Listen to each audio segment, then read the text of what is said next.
नमस्कार, आदाब, सत श्री अकाल, राम राम भाई सभी को, वालेकुम अस्सलाम। एक बार जल्दी से कमेंट कर दो। मेरी वॉइस क्लियर आ रही है आप लोगों के पास? सब कुछ बेहतर, सब कुछ क्लियर है। अगर शुरुआत करें क्लास की। सोनम गुप्ता, सुर गुरमीत बढ़ाना, अमन, रक्षा, अनु, राम, सरिता, एवरीवन नमस्कार, राम राम। चलिए भाई शुरुआत करेंगे क्लास की। देखिए, हम लास्ट लेक्चर में जो डिस्कशन कर रहे थे वो डिस्कशन हो रहा था हमारी प्लानिंग को लेकर। आपको याद होना चाहिए, पहले तो हमने नीति आयोग के बारे में डिस्कशन किया, हमने प्लानिंग कमीशन के बारे में डिस्कशन किया, एनडीसी जो इन प्लान्स को अप्रूव करने वाली संस्था है उसके बारे में डिस्कशन किया, और उसके बाद फिर हम ये बात कर रहे थे जनरली तौर पर कि जितने भी प्लान्स हमारे पास बने, हर एक प्लान की अगर हम बात करें तो उस प्लान के अकॉर्डिंग हमने डिस्कशन कर लिया था।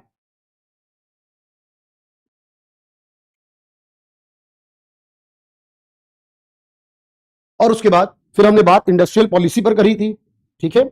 और इंडस्ट्रियल पॉलिसी पर बात करने के बाद अब हमें आगे की ओर चलना है, कुछ नए पॉइंट का डिस्कशन करना है, कुछ नई बातों को सीखना है, समझना है और जानना है कि भाई हम किस तरीके से चीजों को और बेहतर कर सकते हैं। देखो, हम जो बात करने वाले हैं आज की क्लास में वो बात होने वाली है नेशनल इनकम को लेकर, जिसे हम हिंदी में राष्ट्रीय आय कहते हैं। बहुत टेक्निकल सा टॉपिक है ये, और इसमें आप जानते हैं कि कई बार फॉर्मूला बेस्ड क्वेश्चन भी पूछ लिए जाते हैं। यस कह दीजिए एक बार सभी लोग जल्दी से कि सब कुछ परफेक्ट है। तो शुरू कर रहे हैं हम आज की क्लास को, और इसका टाइटल रहेगा नेशनल इनकम, यानी हिंदी में इस टॉपिक का नाम है राष्ट्रीय आय। और इसी टॉपिक के अंदर जो सबसे इंपॉर्टेंट वर्ड है वो है जीडीपी नाम का वर्ड। हम जीडीपी के बारे में बात करने वाले हैं आज की क्लास में। लेकिन बस मैं एक ही बात आपसे कहूंगा बार बार कि आप बहुत ध्यान से पहले सभी चीजों को सुने, समझें, उसके क्वेश्चंस करेंगे, और उसके बाद अगर कोई डाउट रहे मुझसे जरूर पूछिएगा। होपफुली आपको कोई डाउट नहीं होने वाला। देखिए, पहली बात समझिए, अगर हम बात करें एक चीज हमारे पास हमारा देश है, यानी कि मान लीजिए एक बात हम ये करते हैं कि हमारे भारत के अंदर, ये हमारा देश है भारत, और इस भारत के अंदर जो हमारी ज्योग्राफिकल बाउंड्रीज हैं, इसके अंदर जितनी भी इनकम होगी एक साल में, क्योंकि कोई भी इनकम की कैलकुलेशन हम एक साल की करते हैं। और दूसरी चीज है, भारत में रहने वाले 140 करोड़ लोग। जब मैं ये कहता हूं कोई भी इनकम देश में कमाई जाए तो उसे कहते हैं डोमेस्टिक इनकम। किसी भी देश में कमाई गई इनकम को क्या कहते हैं? Domestic income. लेकिन किसी भी देश के नागरिकों ने जो इनकम कमाई उसे कहते हैं नेशनल इनकम, यानी कि 140 करोड़ इंडियंस की इनकम को हम नेशनल इनकम कहेंगे, और भारत में जो इनकम कमाई गई उसे हम डोमेस्टिक इनकम कहेंगे। फिर दोनों में डिफरेंस क्या है समझो। जब हम इंडिया की बात कर रहे हैं तो बहुत सारे ऐसे लोग हैं जो इंडियंस हैं, भारतीय नागरिक है, लेकिन भारत में रहकर काम नहीं करते, तो उनकी इनकम इसमें काउंट नहीं होगी। या बहुत सारे विदेशी लोग हैं जो इंडिया में आकर इंडिया में काम करेंगे, तो उसकी इनकम इसमें इंक्लूड होगी। क्योंकि यहां पर यह नहीं देखा हमने कि वो कौन से व्यक्ति ने कमाई, यहां पर हमने देखा कि वो इनकम हमारे इंडिया में हुई, तो वो इंडिया की डोमेस्टिक इनकम होगी। इंडिया में होना इंपॉर्टेंट है, चाहे वो किसी ने कमाई हो। जब मैंने कहा 140 करोड़ इंडियंस की बात हमने करी, तो चाहे उन्होंने इंडिया में कमाई हो या इंडिया से बाहर कहीं भी कमाई हो, उससे हमें फर्क नहीं पड़ा। हमें बस ये देखना है कि कमाने वाला अगर इंडियन है तो उसे आप नेशनल इनकम कहोगे। मेरे एक एग्जांपल से बात को समझना। क्या है यहां पर, मैंने कहा भारत का एक नागरिक है, ध्यान से सुना पूरी स्टेटमेंट, भारत का एक नागरिक जर्मनी में जॉब करता है, जर्मनी में नौकरी करता है, तो बताओ उसकी इनकम कहां पर इंक्लूड होगी? तो जल्दी से आप मुझे बताओगे। तो अगर कोई व्यक्ति भारत का है, मैंने कहा पहली बात वो भारत का नागरिक है, और दूसरी बात वो जर्मनी में नौकरी करता है। अब आपने कहा जहां इनकम जनरेट होती है, यानी ये इनकम दो जगह कैलकुलेट हो गई सर, क्योंकि इनकम कमाई जर्मनी में जाएगी तो जर्मनी की डोमेस्टिक इनकम का पार्ट होगी, जहां कमाई जाती है वहां की डोमेस्टिक होती है। तो क्योंकि जर्मनी की बाउंड्री में हो रही है इनकम, जर्मनी की डोमेस्टिक है। कोई बात नहीं भाई विवेक। और भारत की बात करें, क्योंकि वो नागरिक भारत का है, इसलिए वो इनकम भारत की नेशनल इनकम हो जाएगी। एक और एग्जांपल समझो। मान लीजिए हम एग्जांपल के तौर पर कि इंग्लैंड का एक बैंक है जो कि इंडिया में अवेलेबल है, तो आप क्या कहोगे? इंग्लैंड का एक बैंक है, उसकी एक ब्रांच इंडिया में है, तो उसके द्वारा जो भी प्रॉफिट कमाया जाएगा वो कहां जाएगा? तो आपने कहा वो बैंक इंग्लैंड का है, ध्यान से सुनो, बैंक इंग्लैंड का है लेकिन वो प्रॉफिट इंडिया में कमाता है, तो मैंने कहा जहां कमाता है वहां की डोमेस्टिक हो जाएगी, लेकिन जहां का वो बैंक होगा वहां की वो नेशनल इनकम हो जाएगी। बोलो हाँ या ना।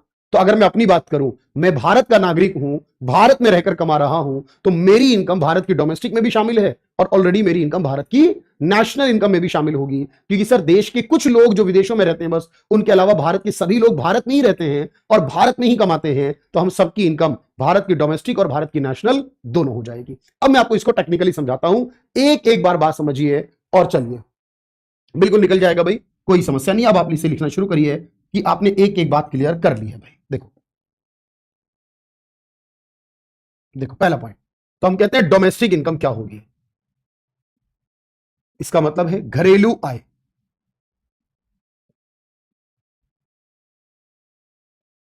देखिए, तो घरेलू आय का मतलब है एक वर्ष में, ध्यान रखना हमेशा कैलकुलेशन एक वर्ष की होगी, एक वर्ष में एक देश की घरेलू सीमा के अंतर्गत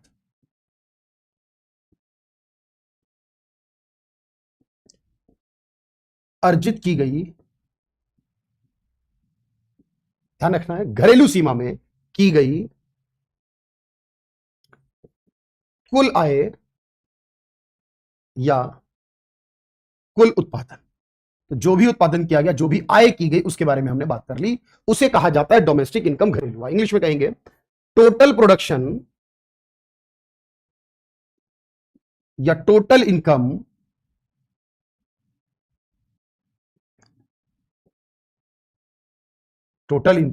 earned with in boundary of a country,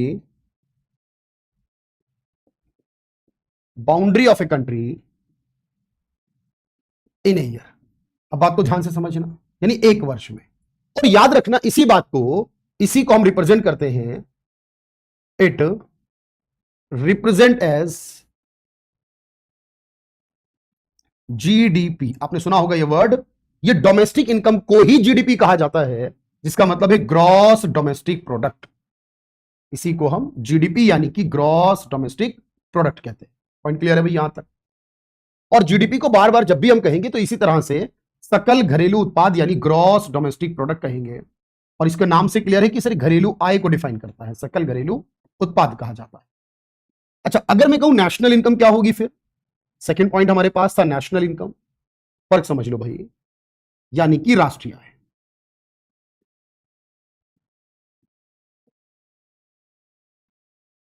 इसका मतलब है एक वर्ष में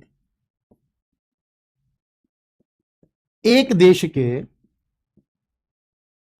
सभी निवासियों द्वारा या नागरिकों द्वारा, सभी निवासियों या नागरिकों द्वारा अर्जित की गई कुल आय या कुल उत्पादन। तो जितनी भी आय या उत्पादन को किया है देश के सभी नागरिकों ने, बस ये बात ध्यान रखनी पॉइंट, यानी टोटल प्रोडक्शन या टोटल इनकम अर्नड बाई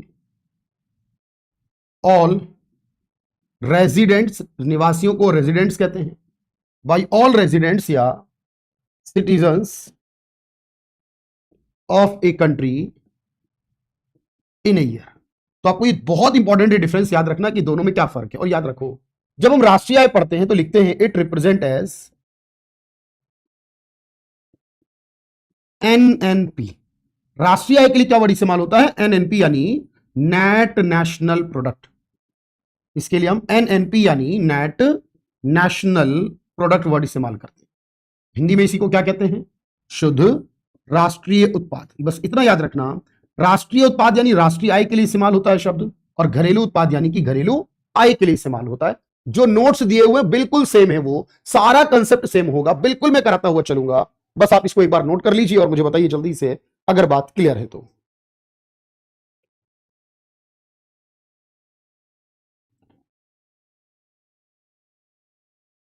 एक बार इसे डन करें, कमेंट करें भाई।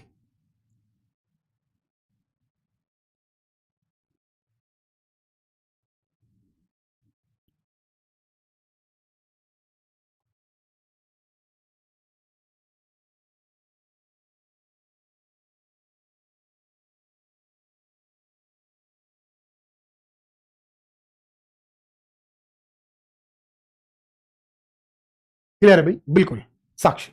अब देखो मेरी बात समझो, अब एक सवाल ये आता है कि सर इंडिया की जीडीपी कितनी है आज के वक्त में, और उसको हम कैसे कैलकुलेट कर सकते हैं? देखो, जनरली हमारे पास जब भी सवाल होता है तो जीडीपी को लेकर होता है, और इसकी गणना कौन करता है इस बात को लेकर होगा। ध्यान से समझना, जब हम इसकी कैलकुलेशन की बात करते हैं, इसी के अंदर हम प्रति व्यक्ति आय भी निकालते हैं, उसकी भी बात करते हैं। तो देखो, एक सवाल आता है, भारत में सर्वप्रथम राष्ट्रीय आय की गणना ये सवाल मैं आपसे कहूं कि बताओ किसने की थी कि सबसे पहले राष्ट्रीय आय की गणना की हो इन इंडिया? नेशनल इनकम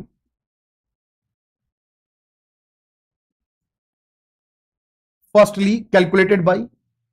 तो अब आपको यह बात याद करनी है कि इंडिया में जब यह बात शुरू हुई कि एक देश के लोगों की पूरी इनकम को कैलकुलेट करना हो अगर, तो इसका कैलकुलेशन सबसे पहले किसने किया था? याद रखो उनका नाम क्या था। तो नाम था उनका दादा भाई नौरोजी। क्या नाम था? दादा भाई नौरोजी। ये हमारे फ्रीडम फाइटर रहे हैं, आप जानते हो। और दादा भाई नौरोजी जो है उन्होंने 1867-68 1867-68 में सबसे पहले ये गणना की थी। पहले बिल्कुल फैक्चुअल बताऊंगा, रियल नॉमिनल सब कुछ बताऊंगा भाई, सारी बात बताऊंगा। अगले पॉइंट पर आते हैं। पहले तो अगला पॉइंट ये कहता है हमारे पास राष्ट्रीय आय में वैज्ञानिक विधि का सर्वप्रथम प्रयोग।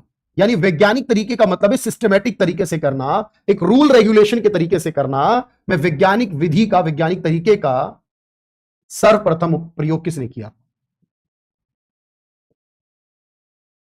यानी इन नेशनल इनकम साइंटिफिक मेथड, जो साइंटिफिक यानी सिस्टमेटिक है, वो किसने किया था? Scientific method used by. तो मेरे भाई याद रखना, जब हम कहते हैं ना साइंटिफिक मेथड को यूज किया गया सबसे पहले, तो ये साइंटिफिक मेथड को जिसने यूज किया वो व्यक्ति कौन थे? उनका नाम था VKRV राव। याद रखना, ये जो VKRV राव है, इन्होंने 1931 में सबसे पहले एक सिस्टम डेवलप किया था राष्ट्रीय आय की गणना करने का। और यही इंपॉर्टेंट एग्जाम में रहता है बार बार कि सबसे ज्यादा जो श्रेय जाता है वो इन्हीं को जाता है। ये थे। अच्छा, इसके बाद क्या हुआ देखो यहां पर 1949 में राष्ट्रीय आय समिति बनाई गई। 1949 में यानी आजादी के बाद राष्ट्रीय आय समिति का गठन किया गया।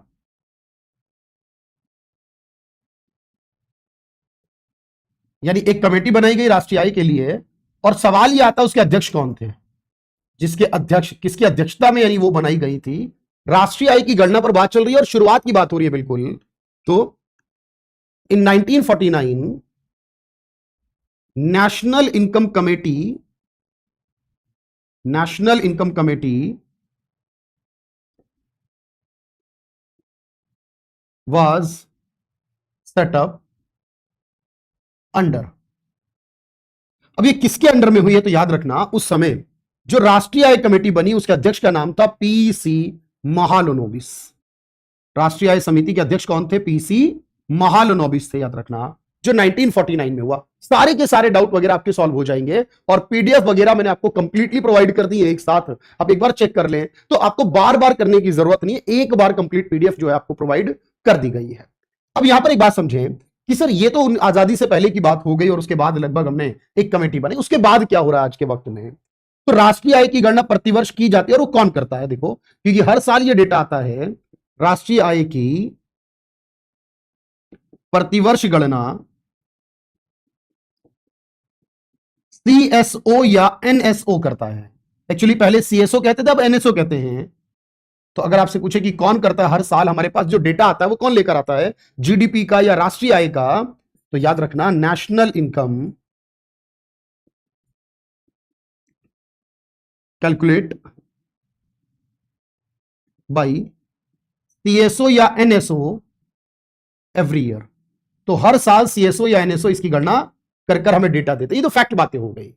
तो मेरी बात समझना, कोई बात नहीं, मैं उसको हम देख लेंगे एक बार। अब यहां पर बात समझो, ये CSO क्या है सर? CSO का मतलब है central statistical office. Central statistical office. और अगर हम कहें NSO का नाम क्या है, तो NSO का नाम है, जिसे NSO कहते हैं, नेशनल स्टैटिस्टिकल ऑफिस। बात वही है दोनों। पहले इसे CSO कहते थे।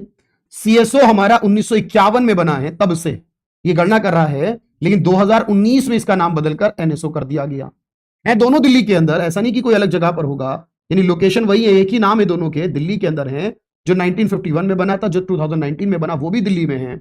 बस उसके नाम को चेंज किया सरकार ने, जैसे कि वो चलता है। बिल्कुल मिल जाएगा। कुलदीप, अंजलि, निखिल, महक, पहले बताओ मुझे हर एक पॉइंट में आपको क्लियर कर पा रहा हूं या नहीं? नमस्कार भाई, जल्दी से बता दो एक बार। सब कुछ बढ़िया है भाई? तो दादा भाई नौरोजी वो पहले व्यक्ति जिन्होंने गणना करनी शुरू की थी।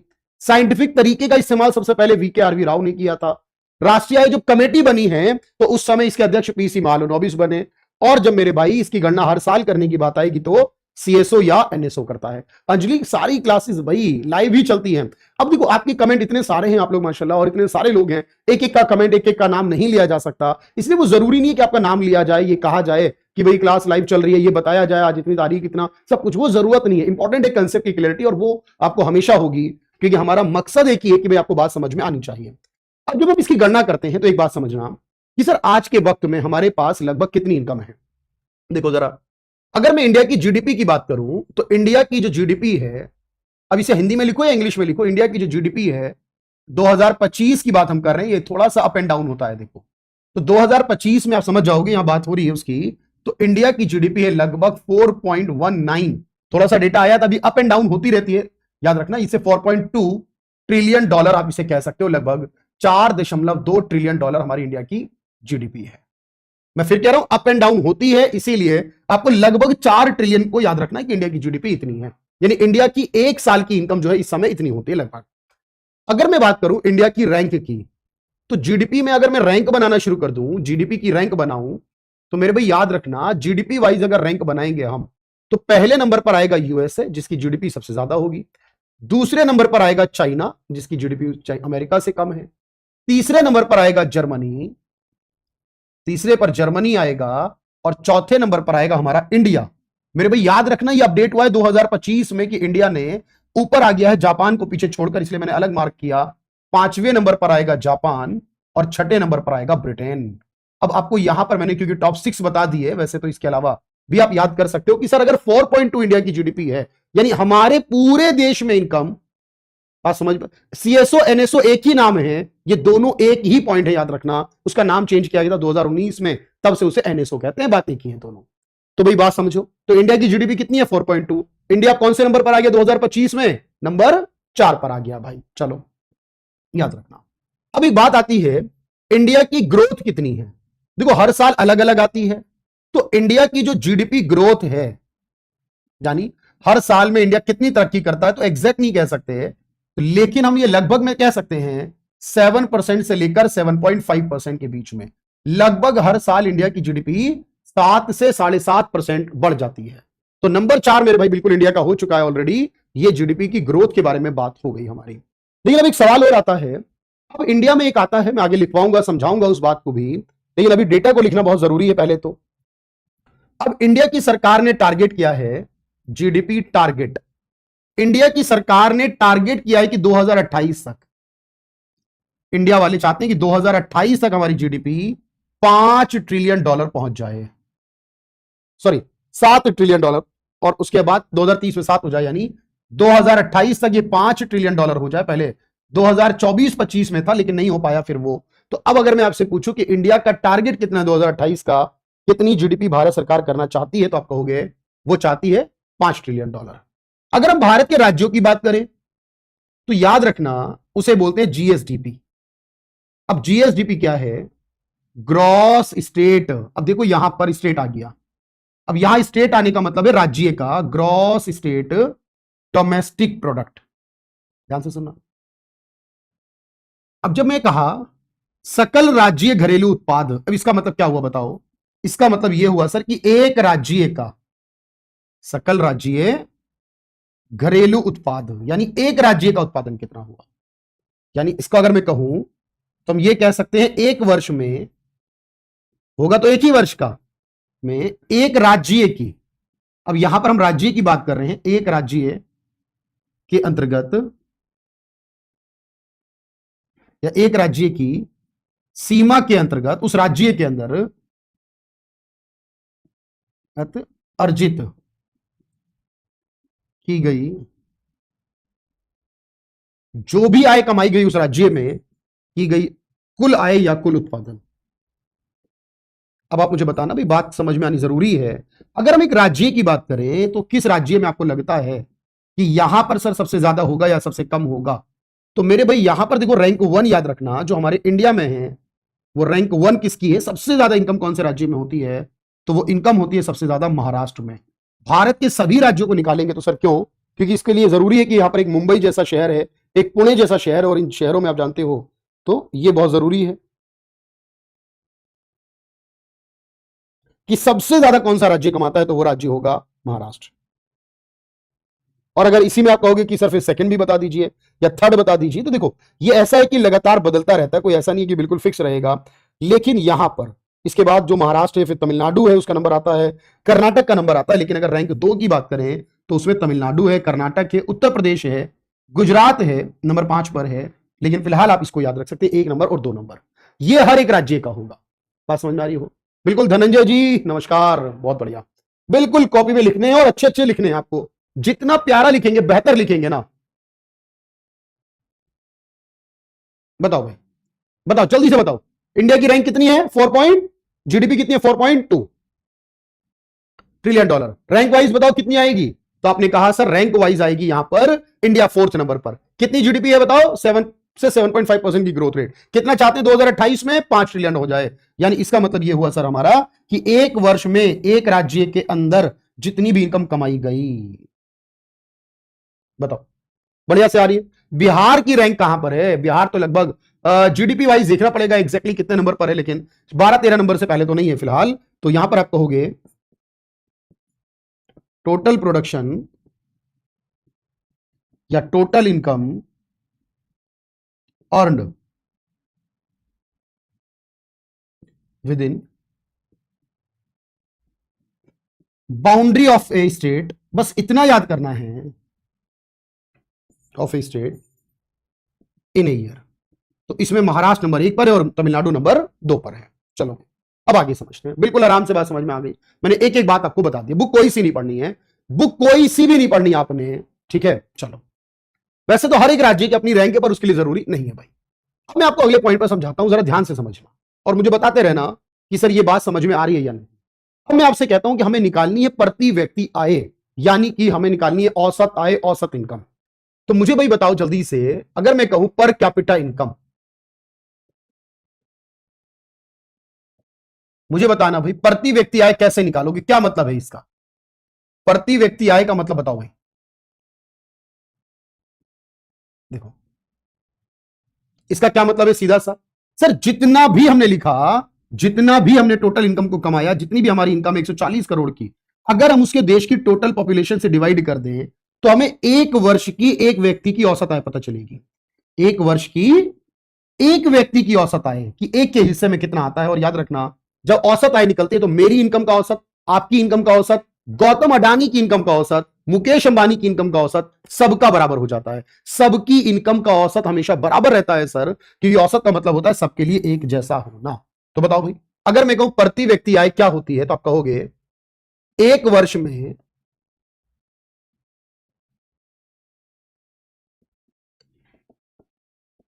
एक देश के नागरिकों की औसत आय,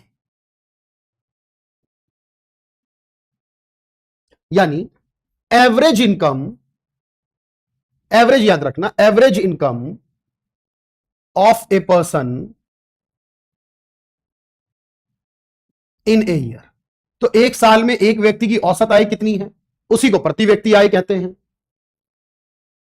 चलो भाई, अब आपने कहा सर इसको निकालने का तरीका क्या होगा, पीसीआई यानी पर कैपिटा इनकम। तो इसका सीधा सा तरीका है कि ऊपर रखा नेशनल इनकम, सभी लोगों की आय कितनी है, और डिवाइड में क्या रखेंगे बताओ, टोटल पॉपुलेशन। याद रखना सारी की सारी पॉपुलेशन को रखेंगे डिवाइड में, चाहे कोई भी हो, डिवाइड में टोटल पॉपुलेशन यानी कुल जनसंख्या, कुल जनसंख्या, और ऊपर क्या है, राष्ट्रीय आय। तो यहां से निकल कर आएगा एक व्यक्ति का औसत। अच्छा एक बात याद रख, सवाल कई बार यह पूछ लेता है कि जब दादा भाई नौरोजी ने गणना की थी तो प्रति व्यक्ति आय कितनी थी। तो भाई याद रखना, जो प्रति व्यक्ति आय थी, पर कैपिटा इनकम का जो रिकॉर्ड कहता है भारत का, वो कितना है, पर कैपिटा इनकम, यानी प्रति व्यक्ति आय की बात हम कर रहे हैं सर, रिकॉर्ड की बात हम कर रहे हैं। तो जब हमने 1867-68 में दादा भाई नौरोजी थे, अभी आपने नोटबुक में लिखा होगा देखो जरा, तो उस समय हमारी प्रति व्यक्ति आय लगभग कितने रुपए आई थी, तो वो प्रति व्यक्ति आय थी उस समय 20 रुपए, यानी कि एक साल की एक व्यक्ति की औसत आय लगभग 20 रुपए बताई गई थी। जब इंडिया आजाद हुआ 1947 में, 1947-48 में भारत के लोगों की औसत आय जो थी वो 250 रुपए थी। बस एक साल में एक व्यक्ति की औसत आय 250 रुपए। और आज के वक्त में 2024-25 में कि जो अभी डेटा आया वो 2024-25 का आया है, हमारे लोगों की औसत आय जो आई है वो आई $2880 में। $2880 लगभग लगभग इंडिया के आसपास बनेंगे लगभग 2,10,000 2,15,000 रुपए के बराबर। तो सारी क्लासेस हैं, याद रखना। को शामिल करते हैं कितने ईयर के लोगों को नहीं, मैंने कहा कुल जनसंख्या, मतलब कोई बच्चा जो एक दिन का भी होगा तो उसको भी काउंट करेंगे। चलिए मेरे भाई, दोनों में कोई फर्क नहीं। आदिल, आपको जो हम रिकॉर्डेड क्लासेस देते हैं वो इसीलिए ताकि आप जल्दी तैयारी पूरी कर सकें। बाकी ये कि कुछ अपडेट अगर होगा तो आप ऐसा भी कर सकते हैं कि एक दो टॉपिक जिनमें लगता है, क्योंकि पढ़ते समय आपको आइडिया हो जाएगा कि सर ये डेटा वाला टॉपिक है, तो डेटा वाले टॉपिक में आप थोड़ा सा अपडेट कर सकते हो या गूगल से चेक कर सकते हो। अदरवाइज तो जरूरत ही नहीं पड़ेगी, आपको सारा अप टू डेट रहेगा, तो आप वहां से भी कर सकते हो, लाइव भी कर सकते हो। अच्छा, अब एक बात याद रखना, अगर ये पूछे कि हमसे किसी देश की तुलना करनी हो, किसी देश की वृद्धि को देखना हो, तो बताओ सबसे अच्छा क्या होगा।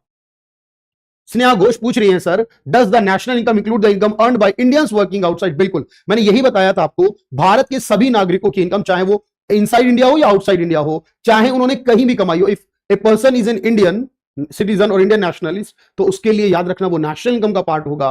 और जब डोमेस्टिक वर्ड करते तो इसका क्या मतलब बताया था कि जो भी इनकम इंडिया की बाउंड्री में होगी, व्हेनेवर कोई भी हो, जो भी उसको कैलकुलेट करता हो, पर वो इंडिया में होगी तो डोमेस्टिक, और इंडियन नागरिकों की होगी तो वो नेशनल बन जाएगी। चलो भाई, अब मुझे बताओ कि अगर मैं आपसे सवाल करूं कि किसी देश की आर्थिक वृद्धि या तुलना करने का सबसे अच्छा तरीका क्या है, तो हमेशा याद रखना वो प्रति व्यक्ति आय को सबसे अच्छा मानते हैं। क्यों? देखो, अगर आपसे मैं कहूं कि हमारी जीडीपी तो नंबर 4 पर आ गई, फिर भी हम यूरोप के बहुत सारे देशों से कितना पीछे, सोचो जरा, तब क्या कहोगे? चलिए भाई, तो बाकी होगा, बिल्कुल क्लियर करेंगे। चलो भाई, तो याद रखना, अगर ये पूछे मोस्ट अप्रोप्रिएट कि कौन सा सबसे अच्छा है टू चेक ग्रोथ, कि हमारी ग्रोथ कितनी है, या कंपैरिजन, अगर आपको तुलना करनी हो या ग्रोथ मापनी हो, तो सबसे अच्छा क्या बताओगे आप, मुझे बताओ। तो जीडीपी निकालने से अगर बेहतर होते तो हम नंबर 4 पर है दुनिया में, फिर भी हम गरीब क्यों हैं? क्योंकि हमारी औसत आय बहुत कम है, हमारी एवरेज इनकम बहुत कम है। तो याद रखना, जीडीपी, सॉरी,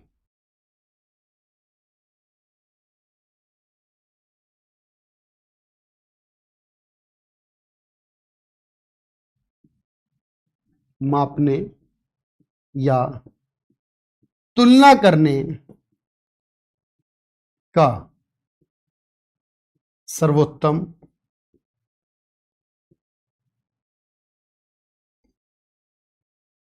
उपकरण, सबसे बेहतर उपकरण क्या है, बेहतर तरीका क्या है?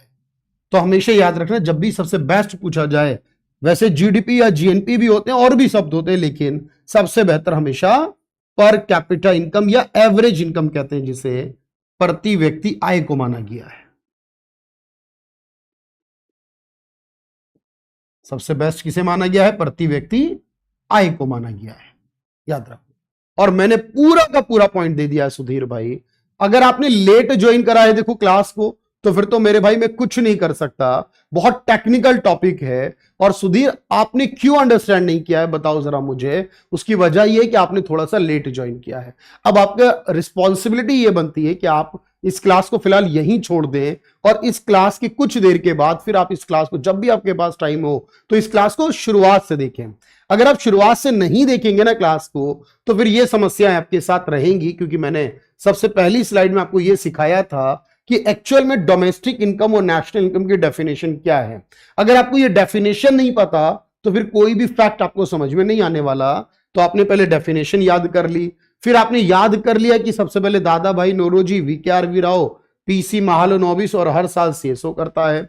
फिर आपने सारी रैंक याद कर ली, और फिर इंडिया के अंदर राज्यों के हिसाब से भी रैंक मैंने आपको बता दी कि महाराष्ट्र और तमिलनाडु यहां पर आते हैं। फिर मैंने आपको प्रति व्यक्ति आय वाला कंसेप्ट बताया कि प्रति व्यक्ति आय जो होगी बेसिकली हम उसको भी काउंट करेंगे, और उसके लिए हम हर एक इंसान को जो भारत का नागरिक है, यानी सभी 140 करोड़, चाहे वर्किंग हो या नॉन वर्किंग हो, चाहे वो बच्चा हो, चाहे वो बूढ़ा हो, जवान हो, कोई भी हो, महिला या पुरुष, एवरीवन, सबके सब इंक्लूड होंगे। उसमें आपको याद रखना है कि सारी चीजें तब समझ में आएंगी। अब मेरी बात को ध्यान से सुनना, बहुत ध्यान से सुनना भाई। तो आपने कहा ठीक है सर, यहां तक की बात समझ में आ रही है अब हमें। अब मैं आपको आगे बताने का प्रयास करता हूं कि क्या चीज होती है। जब हम जीडीपी को निकालते हैं, और जीडीपी को निकालने के लिए देखो हमें करना क्या होता है, एक तरीका फॉलो करना होता है। ठीक है, मेरी बात ध्यान से समझो भाई। अब देखो यहां पर एक पॉइंट आता है, एक वर्ड आता है नॉमिनल जीडीपी। बहुत ध्यान से सुनना, नॉमिनल जीडीपी, पूरी बात, इसे हम मौद्रिक जीडीपी कहते हैं। अब यहां जीडीपी मैटर नहीं करता है कि जीडीपी क्या है, बल्कि मैटर क्या करेगा समझाता हूं, इसे हम मौद्रिक जीडीपी कहते हैं। देखो बहुत ध्यान से सुनना। और एक हमारे पास होता है रियल जीडीपी। देखो पहले क्या है, देखो अभी कौन सा वर्ष चल रहा है हमारा, 2025-26 का हो गया। यह आप कहोगे कि सर पिछला वर्ष जो कंप्लीट हुआ है अभी अभी, वो कौन सा था, 2024-25 था।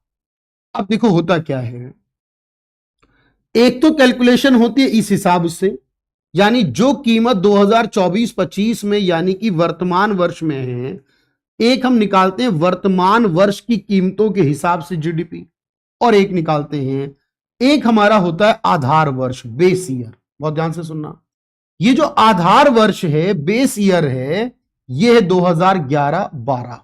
कौन सा है, 2011-12। और जो बेस ईयर होता है वो 5 साल में जमान्यता एक बार बदला जाता है। 5 साल से पहले नहीं बदला जाता, 5 साल में एक बार बदला जाता है। अब अगर एक मैं गणना करूं 2011-12 के हिसाब से, और एक गणना करूं 2024-25 के हिसाब से, इस साल की गणना है पर दो अलग अलग वर्षों के हिसाब से, तो आप कहोगे सर डेटा भी तो अलग अलग ही आएगा या नहीं, बताओ। दोनों का डेटा अलग अलग आएगा या एक सा आएगा, आप बता दो मुझे। तो आप कहोगे सर इसमें कीमतें ज्यादा हैं तो इसका डेटा अलग आएगा, ये कीमतें कम है तो इसका डेटा अलग आएगा। ऑब्वियस है ना भाई, दोनों का डेटा अलग आएगा। तो सबसे अप्रोप्रिएट तरीका अगर मैं कहूं, जैसे आपने कहा, एक तरीका हुआ कि हमने जीडीपी से कंपेयर करा, एक तरीका हुआ हमने कंपेयर करा राष्ट्रीय आय से, एक तरीका है प्रति व्यक्ति से, तो बेहतर कौन सा वाला माना है, प्रति व्यक्ति वाला। सुधीर भाई बस ये याद रखना। तो अब मैं आपको समझा रहा हूं, सुनने का प्रयास करना, फिर डाउट रहे मुझसे पूछना। तो इसका मतलब है वर्तमान या चालू वर्ष कीमतों पर, अगर आपने वर्तमान या चालू वर्ष कीमतों पर जीडीपी निकाली,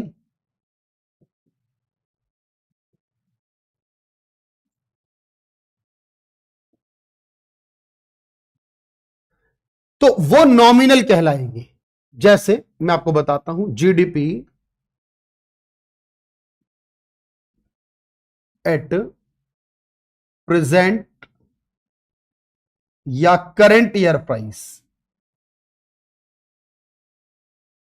तो करंट ईयर तो हर साल बदल जाएगा अपने आप ही, और अगर आपने उसके हिसाब से निकाला तो उसे कहेंगे नॉमिनल। ध्यान रखना, मैं क्वेश्चंस भी कराता हूं, उससे आपको पूरी बात समझ में आती है। एक आता है रियल। अब जब मैं रियल निकालता हूं तो रियल जीडीपी का मतलब होता है वास्तविक। अब आप कहेंगे दोनों में फर्क क्या है, दो टाइप की जीडीपी है। जब मैं वास्तविक कहता हूं तो इसका मतलब है आधार या स्थिर वर्ष। हम इसको क्या मानते हैं, आधार या स्थिर वर्ष। कीमतों पर जीडीपी की गणना,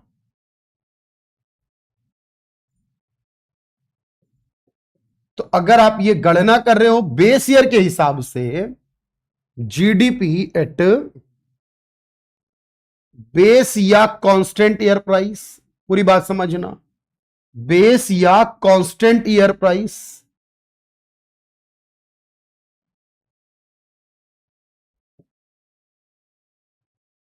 तो अगर आप बेस ईयर के हिसाब से कर रहे हो तो ये रियल में आएगा। अब मेरी बात समझना, आपका सवाल होगा सर ये बेस ईयर कौन डिसाइड करता है।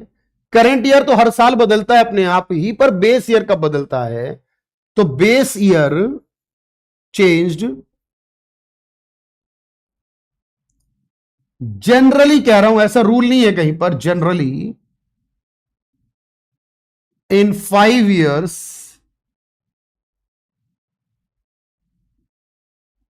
Bye government. आधार वर्ष सरकार द्वारा सामान्यतः 5 वर्ष में बदला जाता है।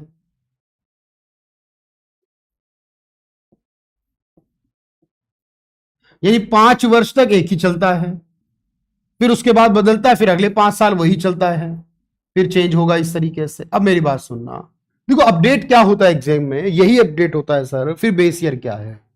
अगर मैं कहूं बेस ईयर 2025 में, यानी आज के टाइम में हम बेस ईयर क्या लेके चल रहे हैं, 2025 में भी हम बेस ईयर ले रहे हैं 2011-12 को। यानी आपसे अगर ये पूछे कि बताओ जीडीपी कैलकुलेशन का बेस ईयर क्या है, 2011-12। लेकिन मैं आपको बता दूं कि आने वाली 1 तारीख से, मतलब कि अगले साल से, इन 2026 से जो बेस ईयर होगा वो होगा 2022-23। अब ये आपको याद करना है सर, ये कौन सा होगा, ये 22-23 होगा। तो अब मैं यहां लिख देता हूं, गवर्नमेंट डिसाइडेड टू चेंज। अब गवर्नमेंट ने डिसाइड करा है चेंज करने का, to change in base year from 2026, कि 2026 से हम बेस ईयर बदलेंगे। तो अब बेस ईयर क्या बनेगा? तो इसलिए मैंने कहा आज की डेट में सवाल आए तो 2011-12, पर पूछे क्या कर दिया सरकार ने, क्या बदलने वाली, अगले साल से क्या होगा, तो करंट ईयर क्या होगा अगले साल, करंट ईयर 25-26 होगा, 26-27 होगा करंट ईयर। लेकिन प्रेजेंट बेस ईयर क्या होगा तब, 2022-23। फिर अगले 5 साल कम से कम नहीं बदलेगा, अगले 5 साल 22-23 ही चलेगा। तो याद रखना, सरकार ने 2026 से आधार वर्ष में बदलाव का निर्णय लिया है। तो मैं एक एक बात आपको अपडेट करा रहा हूं कि अभी क्या हो चुका है, कि आने वाले समय से क्या होगा। भाई एक्यूरेट कैसे हो सकता है मुझे बताओ, क्योंकि एक्यूरेसी के लिए क्या होगा, मौद्रिक समझ में नहीं आया, मैं दोबारा समझाता हूं। देखो अभी हमारा वर्ष क्या चल रहा है, 2025-26। अब आप कहेंगे सर आज के तारीख के हिसाब से अगर हम कोई कैलकुलेशन करें, मान लो आज मैं इस कैलकुलेशन करूं कि मार्कर कितने का है, मैंने 1000 मार्कर बनाया, आज की कीमत से कैलकुलेट करूं तो ये मार्कर मान लेते हैं 100 रुपए का, फॉर एग्जाम्पल 100 रुपए का, और आज हमने 1000 बनाए तो 100 इंटू 1000 करने पर 1 लाख आता है। पर यही मार्कर 2011-12 में कितने का आता था, तो मान लेते हैं 70 रुपए का। तो अगर मैं कैलकुलेशन आज के 1000 की करूं 70 के हिसाब से, तो कितने का बैठेगा, 70,000 का। तो एक आपने कैलकुलेशन करी है 2011-12 में क्या कीमतें थी, और एक कैलकुलेशन करी कि आज 2025-26 में क्या कीमतें हैं। तो आप कहोगे सर दोनों का डेटा अलग अलग आएगा, जो आज के हिसाब से कैलकुलेशन आपने करी उसे मौद्रिक नाम देंगे, और जो कैलकुलेशन आपने 2011-12 से करी, जो बेस माना उससे करी, तो उसे रियल या वास्तविक कहेंगे। ये डिफरेंस है दोनों में। तो ये एक्चुअल में डेटा बता रहा है कि पहले वो 70,000 रुपए की 1000 यूनिट थी, आज वो 1 लाख की, तो यानी 30,000 रुपए महंगी हो गई, 30,000 रुपए बढ़ गए उस 70,000 रुपए के ऊपर। ये एक तरीके की महंगाई को भी कैलकुलेट कर रहा है हमारा। तो डेटा एक्यूरेट कैसे हो सकता बताओ, क्योंकि सर ये वाले जो होंगे इनफ है भाई, कोई दिक्कत नहीं सुबोध। तो आपने कहा एक नॉमिनल आया और एक रियल आया, और जो आने वाले समय में बदलाव होने वाले हैं मैं उनको भी आपको लेकर चल रहा हूं बढ़िया जबरदस्त तरीके से, कि हर 5 साल में यह बदलाव हो जाता है। अब मेरी बात समझिए, अब थोड़ा सा आपको लिखना भी पड़ेगा। अब मैं आपसे ये कहता हूं, जब हम राष्ट्रीय आय की गणना करते हैं, देखो तब हम ये मानकर चलते हैं भाई, हम ये बात मानकर चलते हैं राष्ट्रीय आय की गणना के समय, कि अब हमसे पूछेगा कि गणना करने के बताओ मेथड कितने हैं, कितने तरीके से हम कैलकुलेट कर सकते हैं, कितने कैलकुलेशंस हमारे इसके मेथड आते हैं। मेरी बात ध्यान से सुनना,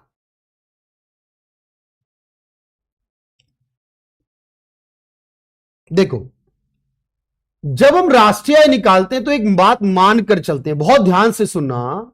हम राष्ट्रीय आय में एक बात मान लेते हैं, अजम्पशंस इन नेशनल इनकम। पूरी बात सुनना फिर लिखना उसे, यानी राष्ट्रीय आय की मान्यता, क्या मानते हैं भाई?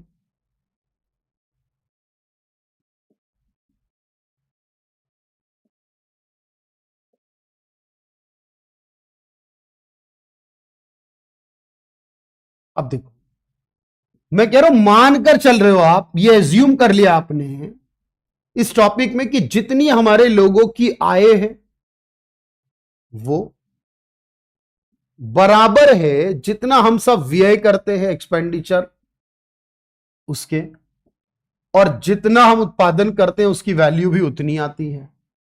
अब एक बात सोच के बताना, जब मैंने ये मान लिया कि तीनों वैल्यू बराबर हैं, मेरी आय व्यय और उत्पादन तीनों को मैंने बराबर मान लिया, बहुत ध्यान से सुनना। अब मुझे एक बात सोच के बताओ, अगर मैं तीनों में से किसी की भी कैलकुलेट करूं तो मुझे बताना, अगर मैं तीनों में से कैलकुलेट करूं किसी की भी, तो क्या वो सेम आएगा या अलग अलग आएगा? आप सोच के बता दो भाई। अगर मैं कहूं मेथड ऑफ नेशनल इनकम क्या होंगे हमारे, हम कितने मेथड से नेशनल इनकम निकाल सकते हैं, तो आप बताओ सोचकर, मेथड ऑफ नेशनल इनकम में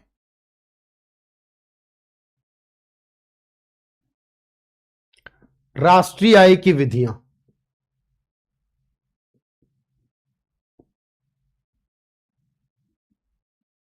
तो जब हम मेथड लेंगे, विधियां लेंगे, तो बताओ, तो मेरे भाई याद रखना, तो आपने कहा सर ये तीनों से सेम आएगा, तीनों एक ही बराबर हैं।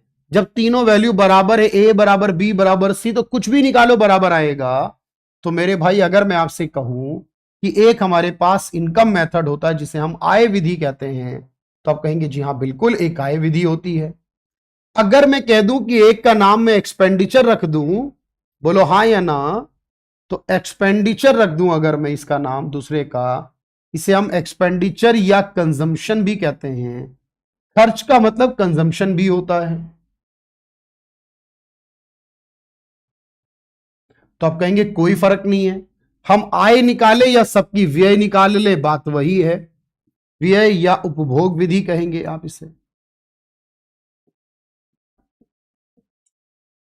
अच्छा, या फिर हम इसी को, जो तीसरा वाला है, हम इसे बोले प्रोडक्ट मेथड। जितना हम प्रोडक्ट करते हैं यानी प्रोडक्शन करते हैं, प्रोडक्ट कहें या इसी को वैल्यू एडेड कहें, क्योंकि उत्पादन होने से वैल्यू बढ़ती है, वैल्यू एड होती है। वैल्यू एडेड कहें या इसी को हम आउटपुट कह दें, कोई फर्क नहीं है, तीनों का मतलब एक ही तो होना है भाई। तीनों का मतलब एक ही है, तीनों बराबर है सारी वैल्यूज। तो आप इसे उत्पाद विधि कह लो या मूल्य वृद्धि विधि कह लो, या इसी को आपने आउटपुट या निर्गत विधि कह लो। यानी कि आप तीनों में से कुछ भी कर लो कैलकुलेट, आना सबका आंसर एक ही बराबर है, क्योंकि ओवरऑल हम तीनों को एक बराबर मान लिया। जब तीनों को बराबर मान लिया तो फिर कोई समस्या नहीं है भाई सोनू, बहुत आराम से बात समझो। सर वैल्यू ऐड का मतलब होता है जितनी बार वो उत्पादन होगा उतनी बार उसमें वैल्यू ऐड होगी। तो जब भी वैल्यू ऐड होगी उसी को वैल्यू एडेड कह लो, उसी को प्रोडक्ट कह लो, उसी को आउटपुट कह लो। एक्सपेंडिचर या कंजम्पशन एक हो जाएंगे, इनकम हो जाएगा। तो यहां से एक बात याद रखनी है। अब मेरी एक बात और सुनना ध्यान से, अगर मैं कहूं तो इंडिया में क्या यूज होता है, इंडिया में जनरली प्रोडक्ट मेथड यूज होता है, क्योंकि हम प्रोडक्ट देखते हैं, हम सारा उत्पादन देखते हैं, इनकम को देखते हैं। देखो एक बात याद रखना, अब मैं आपको आगे बताऊंगा, एक हमारी गुड्स होती है इंटरमीडिएट, एक गुड्स का नाम होता है इंटरमीडिएट।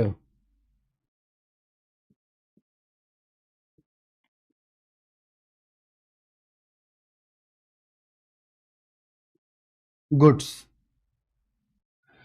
अब देखो याद रखना, इंटरमीडिएट गुड्स एंड सर्विस और एक होता है फाइनल गुड्स एंड सर्विस।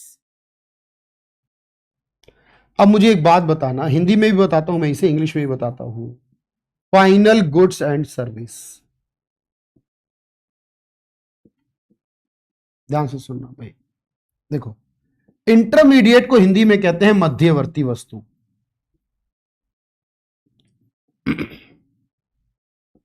और फाइनल को बोलते हैं अंतिम वस्तु व सेवाएं।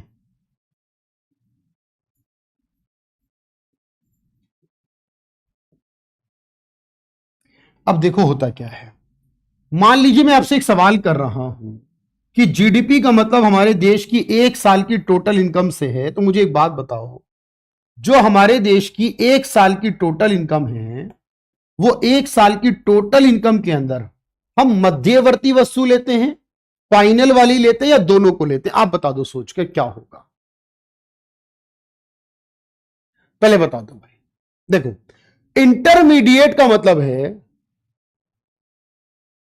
इंटरमीडिएट का क्या मतलब है? देखो, जब आप ये कहते हो कि कोई भी चीज जो बीच में है, अभी फाइनल नहीं हुई है, ध्यान रखो, जैसे मैंने कहा गन्ना और चीनी, गन्ने से चीनी बनी, तो गन्ने की वैल्यू ले, चीनी की वैल्यू ले, या दोनों की वैल्यू ले? तो आप मुझे बताओ। मैंने कहा 10 रुपए का गन्ना लिया और 10 रुपए के गन्ने से प्रोसेस करके 40 रुपए की चीनी बना दी, तो मैं कह रहा हूं 10 रुपए लें, 40 रुपए लें, या दोनों को लें? तो आपने कहा जब आप 40 लोगे तो 10 लेने की जरूरत नहीं पड़ेगी। क्यों? क्योंकि उस 40 में ये 10 ऑलरेडी जुड़े हुए हैं। तो हमेशा याद रखना, जब भी कभी आपसे सवाल पूछेगा एग्जाम में, तो आप कहोगे कि सर इंटरमीडिएट गुड्स को हम राष्ट्रीय आय में शामिल नहीं करते, क्योंकि ये पहले से ऑलरेडी अभी अधूरी है, ये ऑलरेडी जुड़ जाएंगी, तो इसे नॉट इंक्लूडेड, तो इसे इंक्लूड नहीं करते, याद रखना। जब भी कैलकुलेशन करेंगे तो इसे शामिल नहीं करेंगे जो इंटरमीडिएट होगी, और जो फाइनल होगी हम उसे शामिल करेंगे, तो इसे इंक्लूड किया जाएगा, इंक्लूडेड होगा ये इन नेशनल इनकम या जीडीपी। जब हम निकालेंगे देश की राष्ट्रीय आय तो उसमें जोड़ेंगे इसे, लेकिन जो हमारी इंटरमीडिएट वाली होंगी तो उसे राष्ट्रीय आय में नहीं जोड़ेंगे।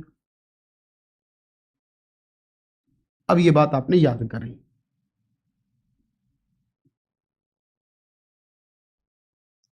तो क्या जोड़ेंगे और क्या नहीं जोड़ेंगे? इंडिया की टोटल पॉपुलेशन या सिर्फ इंडियंस की? बताओ मुझे, आप एक बात बताओ पहले। मैंने कहा इंडियंस, भारतीय नागरिक जो हैं, चाहे वो कहीं भी रहते हो, वो इंडिया के सिटीजन हैं, तो इंडिया की टोटल इनकम का पार्ट होंगे। तो हमेशा याद रखना, फाइनल को ही लेंगे, इंटरमीडिएट को नहीं लेंगे। अच्छा, एक और बात समझना, एक आखिरी बात समझना आज की क्लास की, और उसके बाद 5 मिनट में क्वेश्चंस भी कराऊंगा आज की क्लास पर बेस्ड। पहले इसको करके बताओ। अब मैंने आपसे कहा एक आखिरी बात कि भाई एक हमारी होती है फैक्टर इनकम, फैक्टर इनकम, कारक आय। पहले ये समझा देता हूं, कारक आय जो होगी, जो कारक आय है वो राष्ट्रीय आय में शामिल होती है, और एक होती है हमारी ट्रांसफर इनकम, हस्तांतरण आय। समझना बात को पहले, ये राष्ट्रीय आय में शामिल नहीं होती है।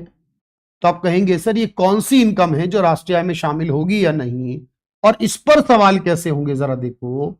इसे कहते हैं हस्तांतरण आय। तो याद रखना, जब कोई इनकम ऐसी हो जो राष्ट्रीय आय में शामिल नहीं होती, उसे ट्रांसफर इनकम कहते हैं। जैसे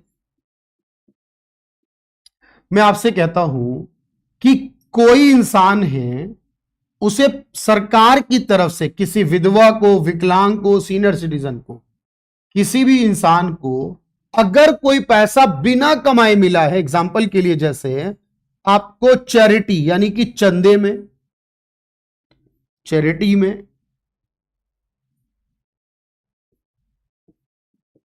डोनेशन में। अब डोनेशन में कोई कमाई नहीं होती है, बल्कि पैसा दिया गया लोगों के द्वारा, डोनेशन में। पेंशन के रूप में, सरकार ने कहा भाई आप सीनियर सिटीजन हो गए तो कुछ पेंशन ले लीजिए उसके लिए, घर चलाने के लिए, पेंशन में। स्कॉलरशिप में, कोई गरीब स्टूडेंट है उसे सरकार ने स्कॉलरशिप दे दी है। छात्रवृत्ति, सब्सिडी यानी सरकार की तरफ से कुछ पैसा एक्स्ट्रा दे दिया है, सब्सिडी अनुदान में। या फैमिली वालों ने पॉकेट मनी दी है, भाई फैमिली की तरफ से भाई आपको महीने भर का या हफ्ते भर का, दिन का पॉकेट मनी खर्च मिला है। पॉकेट मनी यानी जेब खर्च मिला है। कोई ब्लैक मनी या इलीगल तरीके से कमाई इनकम है, कोई ब्लैक मनी करी है आपने, काला धन यानी कि वो पैसा जिस पर टैक्स नहीं दिया, छुपा लिया, चुरा लिया, काला धन है। कोई इलीगल इनकम है, कोई गलत तरीके से कमाई हुई इनकम है, कोई अवैध आय आपने कमाई किसी ने, कोई महिला अपने घर में काम करती है, हाउस वाइफ है कोई, यानी गृहिणी है, उसने कोई अगर वर्क किया है हाउस वाइफ ने अपनी फैमिली के लिए, या आपने शेयर बाजार में इनकम कमाई है, शेयर मार्केट वाली भी ऐड नहीं होती है, याद रखना। तो अब यह बात याद रखना कि ये वो इनकम है जो हम राष्ट्रीय आय में शामिल नहीं करते, क्योंकि शेयर बाजार में सिर्फ पैसा कमाते हैं, कोई इनकम नहीं होती। तो अगर मैं आपसे कहूं कि वो इनकम जो राष्ट्रीय आय में शामिल नहीं होती कौन सी है, donation, charity, subsidy, scholarship, pension, ये सारी की सारी चीजें जो हैं वो यहां पर शामिल नहीं होती हैं सर, याद रखना। लेकिन अगर मैं पूछूं भाई वो बताओ जो जुड़ेंगी वो कौन सी हैं, तो अगर आपसे पूछूं कौन सी आपकी जुड़ती हैं, कौन सी ऐड होती हैं, तो भाई याद रखना जो जो राष्ट्रीय आय में शामिल होंगी, जुड़ेंगी, जो हमने कुछ मेहनत करके कमाई है, किसी फैक्टर के बदले कमाई है हमने, तो बताना भाई। शेयर मार्केट में ओनली मनी इन्वॉल्व है, कोई रियल अमाउंट यानी प्रोडक्शन नहीं होता। जैसे एग्जाम्पल के लिए आपके पास जमीन थी, आपने उसको किराए पर दिया, जमीन को किराए पर दे दिया, मकान दुकान को तो किराया कमाया। कोई पैसा आप लोगों के पास था, आपने उधार दिया किसी को, तो उससे ब्याज कमाया। कोई बिजनेस करा तो उससे प्रॉफिट कमाया। कहीं पर काम करा तो मजदूरी या सैलरी कमाई। किसी ने वेजिस कमाए, मजदूरी कमाई, तो किसी ने महीने के हिसाब से सैलरी कमाई। अब ये सारे वो हैं जो जुड़ेंगे। किसी ने सैलरी कमाई। कोई प्रोफेशनल इंसान है तो उसकी इनकम को बोलते हैं मिक्स्ड इनकम। मिक्स्ड इनकम, मिश्रित आय कमाई, यानी प्रोफेशनल ने, डॉक्टर, टीचर, लॉयर ने कुछ पैसा कमाया तो उसे मिश्रित आय कहते हैं, मिश्रित आय कमाई। या अब देखो, रिटायरमेंट पेंशन, एक ऐसी पेंशन जो सिर्फ उसको मिलती है जो जिसने काम करा हो, यानी पहले आपने कोई नौकरी करी हो सरकारी या ऐसी नौकरी जिसमें पेंशन की व्यवस्था हो, वो जुड़ेगा। रिटायरमेंट पेंशन जो है वो जुड़ेगी। अपने रिटायरमेंट पेंशन में कुछ जोड़ दिया, वो जुड़ेगा। कोई सामान पर आपने कमीशन कमाया, कोई सामान बिकवाया है, उस पर कमीशन कमाया है, तो कमीशन भी जुड़ेगा। अब ये वाले जो पॉइंट है आपके पास वो राष्ट्रीय आय में जुड़ेंगे, या चाहे आपने किसी भी तरीके से कमाए हो, लेकिन ये जो इनकम है वो नहीं जुड़ेगी। तो कई बार सवाल ऐसे करके पूछता है कि राष्ट्रीय आय में जुड़ेगा या नहीं जुड़ेगा। देखो, टैक्स तो आपके पास बहुत सारी चीजों पे लगता है। भाई मान लीजिए मैं आपसे कहता हूं पेंशन मिलती है तो टैक्स उस पर भी लगता है। टैक्स तो आपका हर एक चीज पे लगता है, लेकिन टैक्स देना और राष्ट्रीय आय में जुड़ना दो अलग अलग बातें हैं कार्तिक। तो टैक्स का मामला अलग है और राष्ट्रीय आय का मामला अलग है। अरे मेरे भाई, टाइम पूरा हो गया तो मुझे पता है ना टाइम हो गया, आप क्यों टेंशन ले रहे हो? अगले 5 मिनट और रुको। भाई क्वेश्चन करने से ना आपको एक्चुअल में पता चलेगा कि आपने कितना अच्छे से सीखा, समझा, और एग्जाम में किस तरीके के सवाल आपसे पूछे जाते हैं।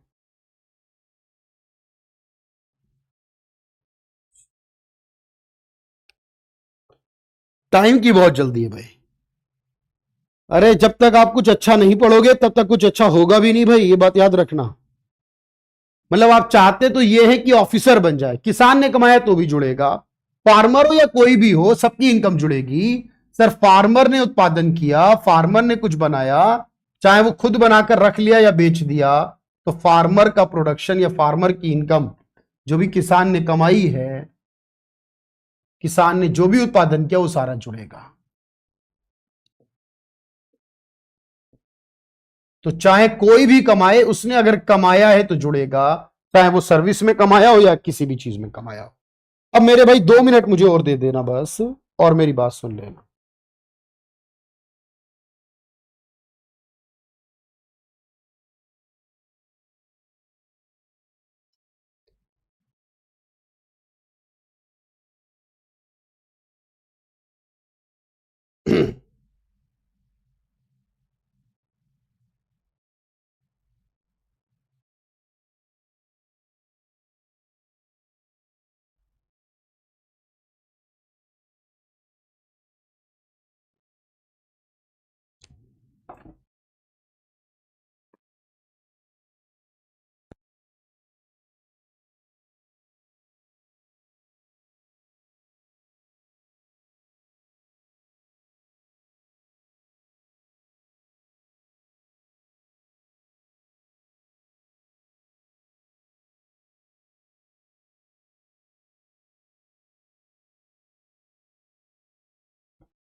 चलो भाई,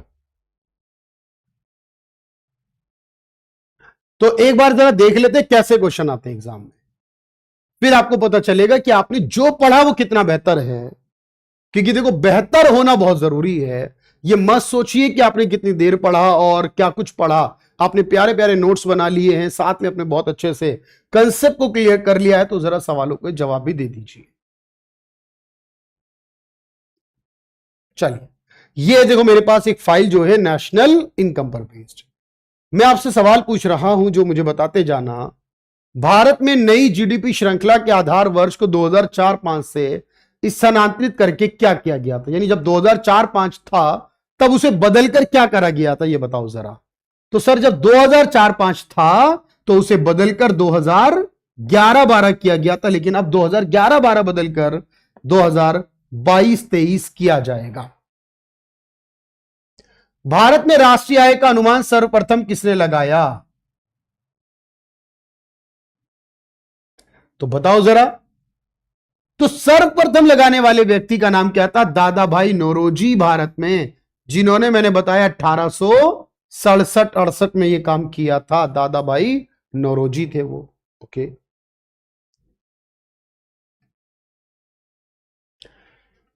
1949 में जब भारत सरकार ने राष्ट्रीय आय समिति बनाई थी तो उसका अध्यक्ष किसे बनाया था? बताओ।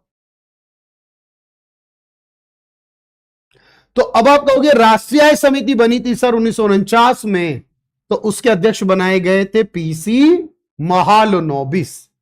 पीसी महालनोबिस। देखो जरा, देश की आर्थिक वृद्धि का सबसे उपयुक्त माप क्या होगा? सबसे उपयुक्त, अगर किसी देश की आर्थिक वृद्धि करनी है, चेक करनी है, तो प्रति व्यक्ति सबसे बेहतर होगा।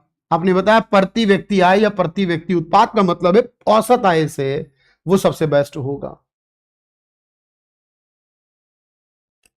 वास्तविक राष्ट्रीय आय क्या होती है? वास्तविक, रियल। तो मैंने कहा, जब कोई चीज कांस्टेंट प्राइस, बेस प्राइस के हिसाब से निकले, सवाल देखो एग्जाम में कैसे आए हुए हैं, तो बेस प्राइस से निकले तो रियल, और जब करंट प्राइस से निकले तो याद करके बता दो, करंट प्राइस वाला होता है सर नॉमिनल। तो यहां अगर नॉमिनल पूछेगा तो ए ऑप्शन, रियल पूछेगा तो बी ऑप्शन हो जाएगा। रियल ए बी और नॉमिनल ए हो जाएगा।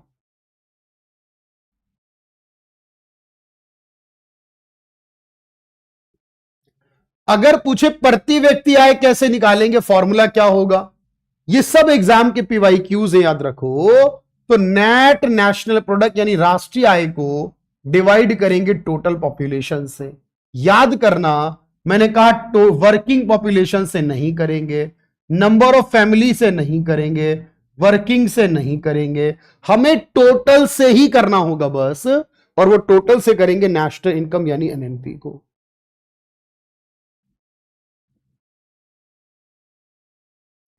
चलो भाई,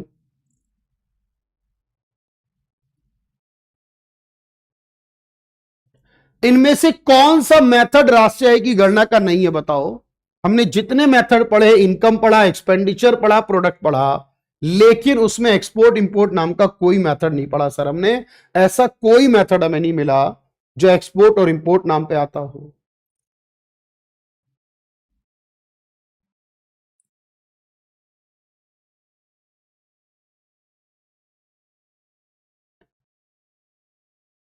राष्ट्रीय आय की गणना में किस पर विचार नहीं किया जाएगा, यानी क्या शामिल नहीं होगा? जब हम राष्ट्रीय आय की गणना करेंगे तो मैंने आपको बताया, चाहे किसान कुछ भी प्रोडक्ट करे, उसे बेचकर कुछ भी कमाए, जुड़ेगा। कोई इंस्टीट्यूट में काम करे, कोई टेक्नोलॉजी फर्म इंडस्ट्री में करे, लेकिन जब कोई महिला अपने परिवार के लिए काम करती है, हाउस वाइफ, तो वो राष्ट्रीय आय में शामिल नहीं होता। ये बात हमने ऑलरेडी पढ़ी है कि राष्ट्रीय आय में ये शामिल नहीं होता है।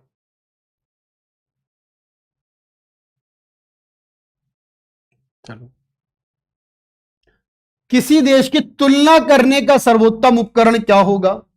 तुलना करनी है दो देशों की आपस में, तो प्रति व्यक्ति आय या प्रति व्यक्ति इनकम या एवरेज इनकम ही सबसे बेस्ट होगा, आप जानते हो।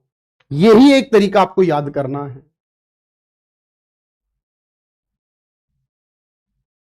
देखो जरा, ये आपके पास सवाल आए हुए और बड़े टेक्निकल सवाल भी होंगे, क्योंकि अभी आधा पार्ट हुआ, अभी नेशनल इनकम खत्म नहीं हुआ, याद रखना।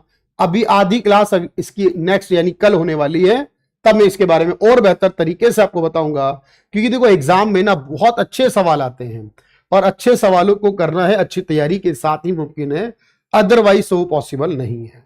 अब देखो यहां पर एक सवाल है, जब राष्ट्रीय आय चालू कीमत पर यानी कि वर्तमान कीमत पे होती है तो क्या कहते हो?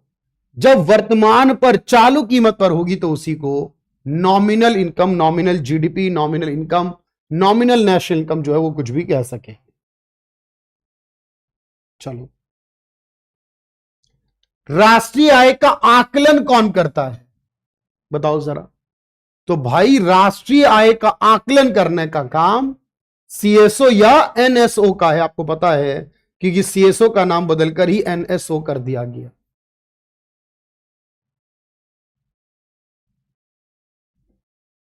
देखो अगला सवाल क्या है,